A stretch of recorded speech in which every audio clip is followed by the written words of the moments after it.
കുടുംബം ഉന്നയിച്ച സമരഭീഷണി അത് ചെറുതായിരുന്നില്ല. മാത്രവുമല്ല അത് CPM ഉപയോഗിക്കുമെന്നുള്ള ഒരു ആശങ്ക കോൺഗ്രസിനെ സംബന്ധിച്ചിട്ടുണ്ടായിരുന്നു. മുഖ്യമന്ത്രിയൊക്കെ കണ്ട് മരുമകൾ പത്മജ ഒരു പരാതി നൽകുകയും ആ പരാതിയിലടക്കം വിശദമായിട്ടുള്ള ചില നീക്കങ്ങളിലേക്ക് സർക്കാർ കടക്കുകയും ഒക്കെ ചെയ്തിരുന്നു. മാത്രമല്ല ഇത് ഈ വയനാട് DCC എന്നതിനപ്പുറത്തേക്ക് കോൺഗ്രസ് പ്രവർത്തകർക്കിടയിൽ ഉണ്ടാക്കുന്ന ആശയക്കുഴപ്പം ചെറുതല്ല. പാർട്ടിക്ക് വേണ്ടി ചിലവാക്കാനായി തുകയെടുക്കുന്നത്, പാർട്ടിക്ക് വേണ്ടി ചെലവഴിക്കുന്നു.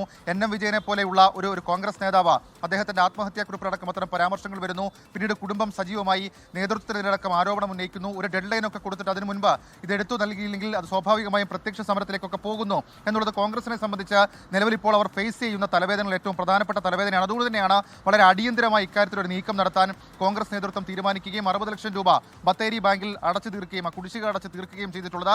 ഇനി ഇക്കാര്യത്തിൽ ഈ കുടുംബത്തോടുള്ള കോൺഗ്രസിന്റെ നിലപാട് അത് സ്വാഭാവികമായും ചർച്ചയാവുന്ന ഒരു കാര്യമാണ്. മാത്രമല്ല കുടുംബം ഇനി ഇക്കാര്യത്തിൽ എന്ത് പ്രതികരണം നടത്തും, അവരുടെ ആവശ്യം അതായിരുന്നു.